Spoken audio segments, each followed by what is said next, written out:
Teresa and I moved to Swaziland in 2005 from Baton Rouge. We worked for a number of years with an organization that helped with basic necessities for children in primarily the urban areas of Swaziland. Teresa, being a nurse, was tasked with assessing the needs of the children at each of the locations.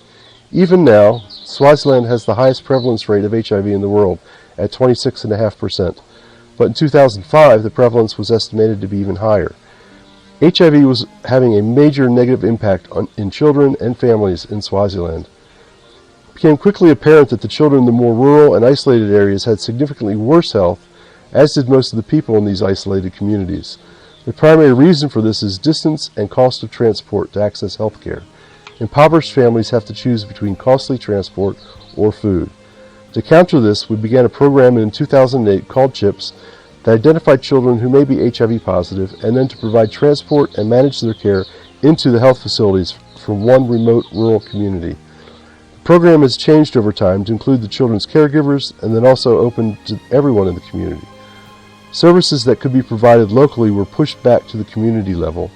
A nurse was added to the program to be able to provide even more services locally. The program expanded to include even more communities that could not access health care. Christ-centered, compassionate care for the entire community is our goal. With access to HIV care available, many people who otherwise would have perished are alive. And not just alive, but taking care of families, working, and making a positive impact on their community. In 2008, HIV care was still a new thing, especially in the isolated communities we work in. However, much has changed since then. While the availability of HIV care can still be limited, for those that can access care, HIV has become a manageable disease. Since 2008, and the availability of HIV care and treatment in the communities we work in, HIV is no longer a death sentence, but can be managed with good adherence to appropriate treatment. There is still much work to be done in the area of behavior change and living a healthy lifestyle according to what God's Word teaches us. This year we changed the focus of the program from community HIV to community health, expanding the scope of services available at our mobile clinic to include many more health interventions besides just HIV. Now diabetes, hypertension, and malaria, just to name a few, can be diagnosed and treated. Since we have more people living with HIV, we are now dealing with more of these chronic diseases, such as diabetes, hypertension, as well as cancers. Cervical cancer rates in the country are extremely high, since it is directly related to HIV.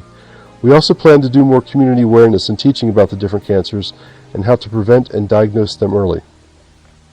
We also have changed our focus this year to be more intentional to disciple our 5 staff members to grow in the Lord and become the men and women that He wants them to be. We feel it is our responsibility to help them grow to know the Lord in a more real way so that they can be good examples and reach out to the people that they work with out in these communities. These 4 Swazis and 1 Zimbabwean run the CHIPS program. They are the face of CHIPS, not the Raymeyers. We are also about to add a new American missionary nurse next year who will be a great addition to our team. She will be doing medical also, but will be assisting with the discipleship of the staff. We want to see the CHIPS team make a difference in the lives of the people that we work with, both physically, emotionally, and spiritually. Why is a local health intervention even necessary? These communities are isolated rural communities. There is no local economy to speak of. Even subsistence farming is unavailable to many because of unavailability of land in many of these communities. With no local economy to participate in, many women choose much riskier livelihoods. We have worked to develop some alternative economic opportunities in these communities, such as sewing, crawfish, marula shells, and oil from the nuts, as well as oil from moringa seeds. Our commitment is to find outside markets for local skills or resources that have little or no value locally. Some examples: a group of ladies who sew products that we market in the capital city to tourists and mission groups, and some sent back to the U.S. for sale there. Marketing local crawfish to the restaurants and individuals in the capital area, and reselling marula shells as a landscaping ground cover. There have been many positive changes in the isolated communities in the past 10 years we have been privileged to work in.